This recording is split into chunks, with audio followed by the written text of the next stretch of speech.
Iya,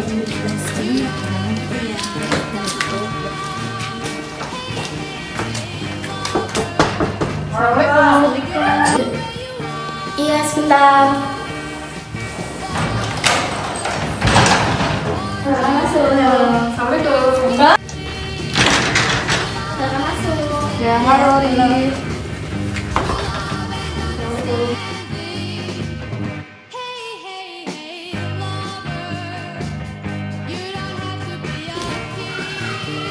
Hai teman-teman, halo teman-teman semua. Hari ini kita udah berkumpul buat membahas sesuatu topik dalam ekonomi mikro yang pastinya seru, yaitu tentang permintaan, penawaran, dan juga bagaimana keduanya menentukan harga pasar nih.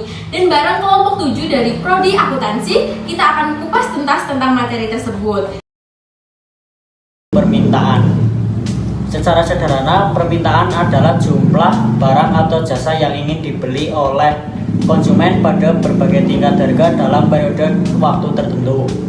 Makin rendah harga dari suatu barang, maka makin banyak permintaan terhadap barang tersebut. Dan sebaiknya makin tinggi harga suatu barang, maka makin sedikit permintaan terhadap barang itu. Untuk selanjutnya akan dijelaskan oleh rekan saya. Baik, terima kasih Dimas. Di sini saya akan menjelaskan tentang kurva permintaan. Ada sebuah kurva permintaan yang memiliki suatu barang akan meningkatkan jika harga turun. Kurva tersebut memiliki pengertian kurva permintaan adalah gambaran dari pernyataan tersebut yang dituangkan ke dalam gambar untuk memudahkan pemahamannya. Pentingnya kita untuk membedakan antara pergerakan di kurva permintaan dan pergeseran kurva permintaan. Pergerakan di sepanjang kurva terjadi karena perubahan harga barang itu sendiri. Sementara pergeseran kurva permintaan baik ke kanan atau meningkat dan ke kiri atau menurun disebabkan oleh perubahan-perubahan faktor-faktor lain selain harga. Baik, selanjutnya akan dilanjutkan oleh rekan saya. Terima kasih Maulida. Sekarang kita beralih ke sisi lain dari pasar, yaitu penawaran. Nah, penawaran sendiri yaitu adalah jumlah barang atau jasa yang bersedia dijual atau ditawarkan oleh produsen pada berbagai tingkat harga dalam periode waktu tertentu. Sama seperti permintaan, penawaran juga mempunyai hukum dasar, yaitu hukum penawaran. Hukum penawaran ini menyatakan bahwa ceteris paribus, ketika harga suatu barang naik, jumlah barang yang ditawarkan akan meningkat. Sebaliknya, ketika harga turun, jumlah barang yang ditawarkan akan menurun. Selanjutnya akan dijelaskan oleh rekan saya. Oke, baik. Kurva penawaran adalah kebalikan dari kurva permintaan. Jika harga suatu barang naik, maka barang yang ditawarkan juga akan naik. Begitupun bunyi hukum pada kurva penawaran. Kurva ini memiliki gradien atau kemiringan atau slope positif. Artinya, slope pada kurva ini berjalan naik dari pojok bawah kiri ke pojok kanan atas.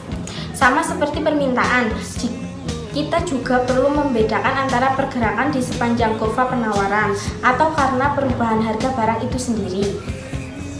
Dari pergeseran kurva penawaran karena perubahan faktor-faktor lain. Jadi permintaan datang dari konsumen, penawaran, dan produsen. Lalu bagaimana interaksi kedua menentukan harga di pasar? Akan menjelaskan untuk kita. Selanjutnya akan dijelaskan oleh Mbak Sofia. Titik di mana jumlah barang yang diminta konsumen sama persis dengan titik jumlah barang yang ditawarkan produsen disebut titik keseimbangan pasar atau market equilibrium.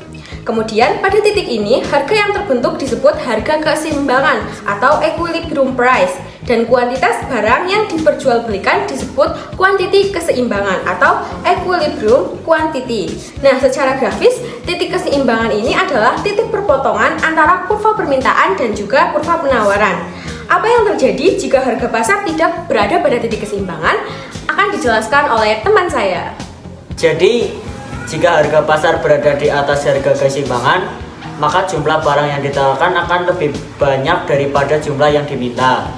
Ini disebut surplus atau kelebihan penawaran. Untuk menghabiskan stok yang menumpuk, produsen akan cenderung menurunkan harga. yang akan mendorong permintaan naik dan penawaran turun hingga kembali ke titik keseimbangan. Begitupun sebaliknya. Mari kita lihat contoh sederhananya.